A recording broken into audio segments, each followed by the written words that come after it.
Hello dear students, welcome back to organise knowledge channel. और आज की जो वीडियो है उसमें डिस्कस करेंगे वर्कशीट नंबर 31 फॉर क्लास 8 विषय गणित है। और ये वर्कशीट आपके लिए 15 नवंबर 2021 के लिए शेड्यूल की गई है। आज की जो वर्कशीट है स्टूडेंट्स, उसमें हम घन संख्याओं का घनमूल कैसे निकालते हैं वो हमारा टॉपिक रहेगा। सो वर्कशीट शुरू करने से पहले प्लीज़ चैनल को सब्सक्राइब कर दीजिए, बेल आइकन को प्रेस कर लो ताकि आपको आने वाली वीडियोस की नोटिफिकेशन वो समय से मिल जाए। सो देखिए आज की वर्कशीट में क्या दिया गया है। आज हम घन संख्याओं का घनमूल और उनका दैनिक जीवन में उपयोग के बारे में चर्चा करेंगे। सबसे पहले घनमूल का अर्थ समझते हैं, ठीक है। तो घनमूल का मतलब क्या है? घनमूल का शाब्दिक अर्थ है घन का मूल। घन संख्या जिस संख्या से प्राप्त होती है, मुख्य रूप से घनमूल निकालना संख्याओं के घन निकालने की विपरीत विधि है, ठीक है। हमने घन निकालना समझा है, तो घनमूल जो है उसकी विपरीत विधि होती है। जैसे देखिए 4 का घन 64 होता है, यानी 4 को अगर हम 3 बार इस तरह से गुना करें तो कितना आएगा? 4 चौक 16, 16 चौक 64, ये हमारा हो गया 64, ठीक है। इसका यानी 4 का घन कितना हुआ? 64 हुआ, अर्थात 4 जो है वो क्या है? मूल है। घन करने पर हमें क्या मिला? घन करने पर हमें जो है इसका क्या मिला? 64 मिला। और अब अगर हम 64 का घनमूल निकाले, ठीक है। अब देखिए 4 का घन जब आपने किया तो आपको मिला 64। अब अगर आप 64 का घनमूल निकालोगे तो क्या होगा? वो 4 हो जाएगा। तो हो गई ना एक दूसरे के विपरीत ये, ठीक है। तो यहाँ पे देखिए घनमूल का गणितीय रूप हम लिखेंगे तो 4 का जो घन है वो 64 हो गया, और 64 का घनमूल हम ऐसे लिखेंगे, ऐसे करके यहाँ पे अगर हम 3 लगाएंगे तो यहाँ पे देखिए यहाँ पे 64 है। इसका अर्थ क्या है कि 64 जो है उसका हमने क्या निकाला? घनमूल निकाला। तो ये जो है किसके इक्वल हो जाएगा? ये हो जाएगा 4। क्लियर? तो ये इस तरह से हम क्या निकालते हैं? घनमूल निकालते हैं। उसके बाद देखिए नेक्स्ट आपको दिया गया है अभाज्य गुणनखंड विधि द्वारा घनमूल निकालना। तो 729 का घनमूल निकालना है। तो 729 का घनमूल कैसे निकालेंगे? 729 के हम अभाज्य गुणनखंड बनाएंगे। तो हमने क्या किया यहाँ पे? 729 को हमने क्या किया? यहाँ पे 3 से भाग करा, ठीक है। 3 से भाग करा तो हमारे पास यहाँ से कितना आया? हमारे पास अगर हम देखें तो 3 दूनी 6 आ गया। तो इसका जो है हम अभाज्य गुणनखंड विधि द्वारा घनमूल निकालेंगे ना। तो देखिए 729 हमने लिखा, यहाँ से हमने 3 से किया, 3 से किया तो कितना आया? यहाँ पे 243 आ गया। उसके बाद फिर से करेंगे 3 से, तो ये हमारे पास आ गया 3 अठे 24, 3 एकम 3। फिर से करेंगे 3 दूनी 6 और 3 सते 21, ठीक है। 3 निम 27 और 3 तिया 9। तो यहाँ से इस तरह से आ गया। अब हम क्या करते हैं? हम 3 के जोड़े जो है बच्चों वो यहाँ पे बना लेते हैं। देखिए ये 3 का एक जो है यहाँ पे पेयर, इस तरह से पेयर हो गया, और 3 का ये हो गया। तो हमने क्या किया?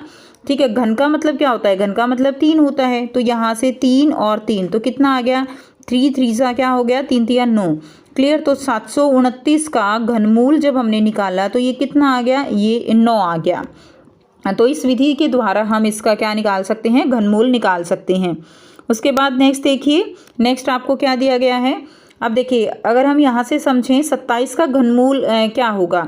तो देखिए 3 का घन जो है यहाँ पे अगर हम देखें 3 गुणा 3 गुणा 3 कितना हो गया? 3 तिया 9, 9 तिया 27। तो 3 का घन जो है वो कितना हो गया? 27 हो गया। और 27 का अगर हम घनमूल निकालें तो क्या आ जाएगा? तो घनमूल जो है यहाँ पे 3 आ जाएगा। क्लियर? तो ये एक दूसरे के विपरीत हो गए। उसके बाद देखिए यहाँ पे आपको जो है 125 माइनस 125 का घनमूल निकालना है। तो माइनस 125 का घनमूल अगर हम निकालें, देखिए अगर हम केवल 125 का देखें तो क्या आ जाता है? 5 गुना 5 गुना 5, 5 गुना 5 25, 25 को 5 से गुना करोगे कितना आ गया? 125। तो माइनस 125 का घनमूल कितना हो जाएगा? -5 गुना -5 गुना -5, ठीक है। तो कितना आ जाएगा इसका? -5 जो है यहाँ से हमारा आंसर आ जाएगा। क्लियर है? ठीक है। तो क्योंकि एक माइनस से माइनस क्या हो जाएगा? प्लस हो जाएगा। तो एक माइनस हमारे पास यहाँ पे आंसर में आ जाएगा, जो कि हमारा क्या है? -125 है। तो -5 का घनमूल कितना हो जाएगा? -125 का घनमूल कितना हो जाएगा? -5 जो है इसका घनमूल हो जाएगा। उसके बाद देखिए नेक्स्ट आपको दिया गया है राम के पास एक घनाकार गिफ्ट है जिसका आयतन है 512 सेंटीमीटर क्यूब। वह इस गिफ्ट के भुजा की लंबाई बिना भुजा को माप कर ज्ञात करना चाहता है, ठीक है। तो इसकी जो भुजा की लंबाई है वो उसको मापे बिना ज्ञात करना चाहता है, लेकिन उसको आयतन पता है कि आयतन कितना है? 512 सेंटीमीटर क्यूब। अब उसके लिए वो क्या करता है, उसके लिए उसको 512 के अभाज्य गुणनखंड निकालने पड़ेंगे। तो 512 के बच्चों हमने अभी सीखा है, अभाज्य गुणनखंड आपको पहले से भी आते हैं। तो इस तरह से हम जो है इस विधि से इसके क्या कर लेंगे, अभाज्य गुणनखंड कर लेंगे। ठीक है, 2 एकम 2, 2 दूनी 4, 2 अठे 16। तो जब आप इसको पूरा सॉल्व करोगे ना बच्चों, तो आपके इस इतने जो है इसके अभाज्य गुणनखंड आपको मिल जाएंगे। तो बहुत आसान है, इसको आप सॉल्व इजीली कर सकते हो। तो ये हमने इसके क्या कर लिया है, अभाज्य गुणनखंड बना लिए। अब हम क्या करेंगे, अब हम इसके जो है इस तरह से लिख के 3 3 के जो है ऐसे बना लेंगे। 3 1 हो गए, 3 का 1 जो है यहाँ पे आपको जोड़ा मिल जाएगा। इस तरह से देखिए 3 3 का जो है आपको मिल जाएगा। तो आप 3 को एक बार लिख देंगे, 2 2 2।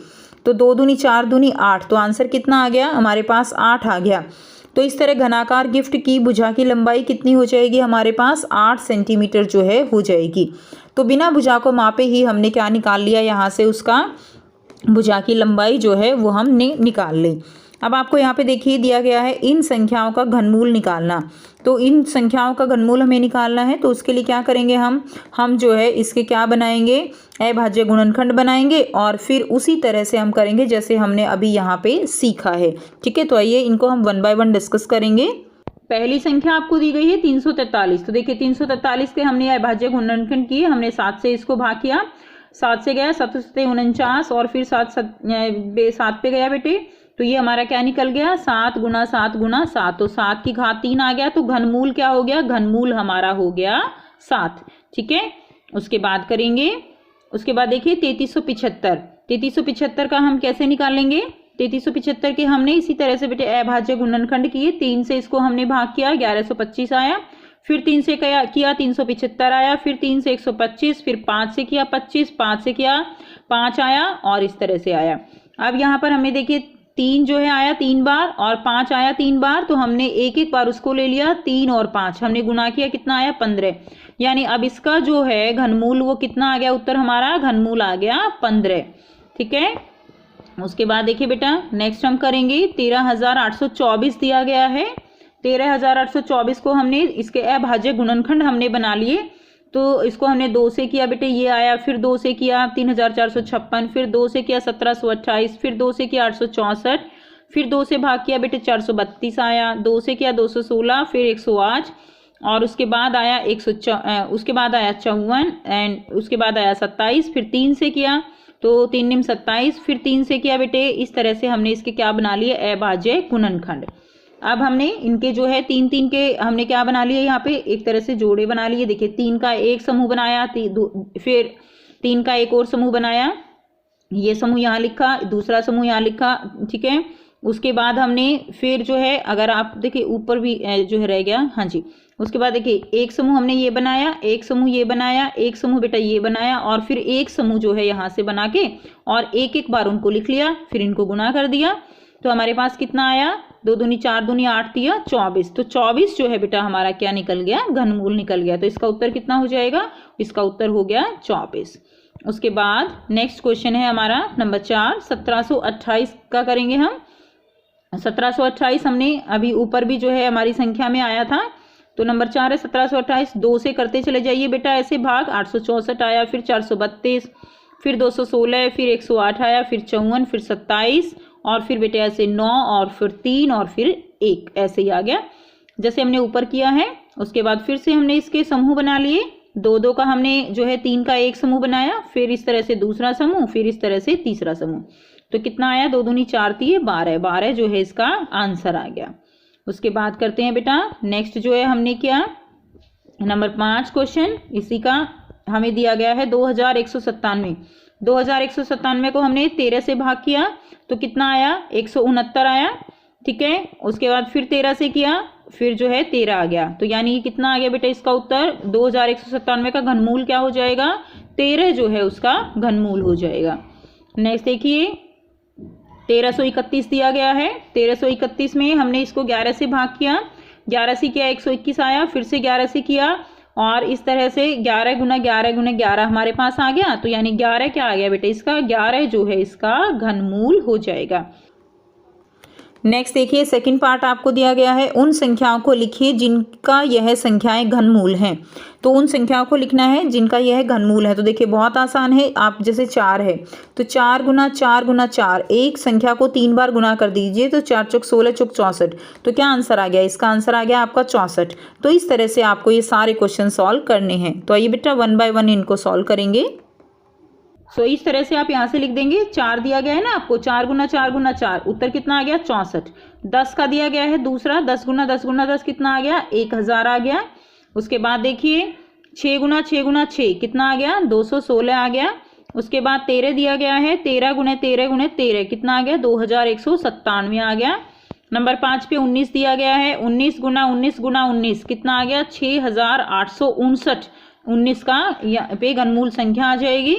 उसके बाद दिया गया है 8, तो 8 गुना 8 गुना 8 कितना आ गया? 8 गुना 8 गुना 8 आ गया 512। ठीक है, तो ये जो है इसका संख्या होगी, इस घनमूल की संख्या 512 होगी।